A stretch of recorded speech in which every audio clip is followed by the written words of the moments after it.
नमस्कार. वनस्पतीची ओळख ह्या युट्यूब चॅनलवर आपल्या सर्वांचं हार्दिक स्वागत. मित्रांनो, बंधू भगिनी, कसे आहात? सुखी असाल, आनंदी असाल, खुश असाल असे मी आशा बाळगतो. ईश्वराजवळ प्रार्थना करून आजच्या व्हिडिओला सुरुवात करतो. बघा, निसर्गामधील खजिना आम्ही तुमच्यापर्यंत या युट्यूब चॅनलच्या माध्यमाद्वारे पोहोचवत आहे.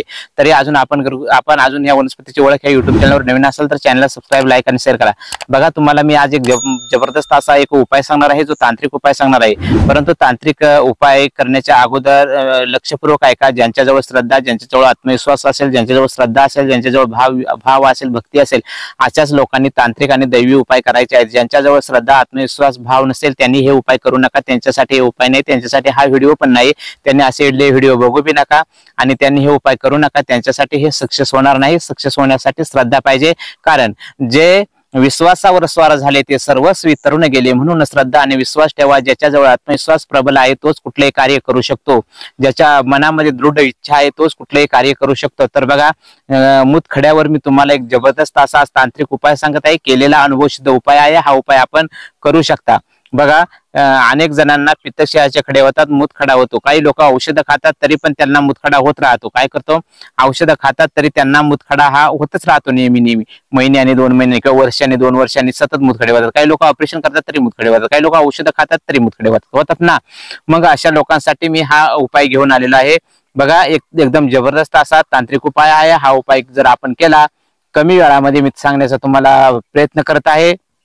बघा, एकदम जबरदस्त आणि रिझल्टेबल असा हा उपाय आहे. हा उपाय आपण करायचा आहे. तर आपल्याला कधीच मुतखडा होऊ नये असे जर तुम्हाला वाटत असेल तर त्यांच्यासाठी मी तुम्हाला उपाय सांगतो. त्याच्यासाठी तुम्हाला काळ्या घोड्याचा नाल शोधून आणायचा आहे. आता हा नाल शोधणं खूप अवघड आहे, कारण ह्या जगामध्ये सहजासहजी आणि शक्य काही नाही मिळतं, परंतु त्याच्यासाठी प्रयत्न करावा लागतात.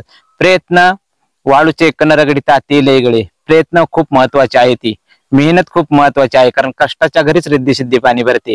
म्हणून मायबापा हो, काळा घोडा जो आहे, काळ्या घोड्याचा नाल आपल्याला शोधायचा आहे. काळ्या घोड्याचा नाल आणून आणि रविवारी पुष्य नक्षत्र असताना त्याच दिवशी रवि पुष्य नक्षत्रावर त्याची अंगुठी बनवा किंवा एक रिंग बनवा आणि ते रिंग आपल्या डाव्या हाताच्या ह्या बोटामध्ये घाला. डाव्या हाताच्या करंगळीच्या शेजारच्या बोटामध्ये घाला. बघा, रविवारी पुष्य नक्षत्राच्या दिवशी काळ्या घोड्याचा नाल आणायचा आहे. त्या नालाची अंगठी बनवायची आहे आणि ती अंगठी डाव्या हातामध्ये घालायची आहे. ती बनवून आणल्यानंतर तिला दुधाने पाण्याने आंघोळ घालायची आहे. गंगाजलाने शुद्ध करून घ्यायचे आहे. आणि जमल्यास तुमच्याजवळ गुरुदीक्षा असेल तर गुरुमंत्राचा जप करून आणि ती अंगठी धारण करायचा आहे, किंवा शनिदेवाचा जप करून ती अंगठी धारण करायचा आहे. तुम्हाला कधीही पित्तक्षयाचे खडे होणार नाहीत, कधीही मुतखडे होणार नाहीत. असले तर मुतखडे पडून जातात आणि त्या माणसाला मुतखडा होत नाही. पूर्वीच्या काळी बघा, लोक कंगन घालायचे, तांब्याचे, लोखंडाचे, पितळाचे, जे धातू वापरायचे. कारण त्या धातू वापरण्याचा काहीतरी कारण होतं. कारण आज लोकांना ते आवडत नाही.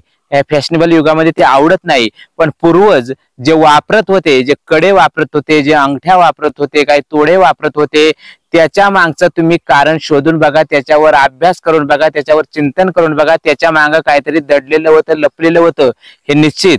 म्हणून तुम्ही जर काळ्या घोड्याच्या नालाची अंगुठी पुष्य नक्षत्रावर बनवून जर हातामध्ये घालताय तर तुम्हाला पित्तक्षयाचे आणि मुतखडे कधीही होणार नाही. मी तुम्हाला गॅरंटी देऊन सांगतो. हा उपाय तुम्ही अवश्य करा. ज्यांना ज्यांना होतोय त्यांना.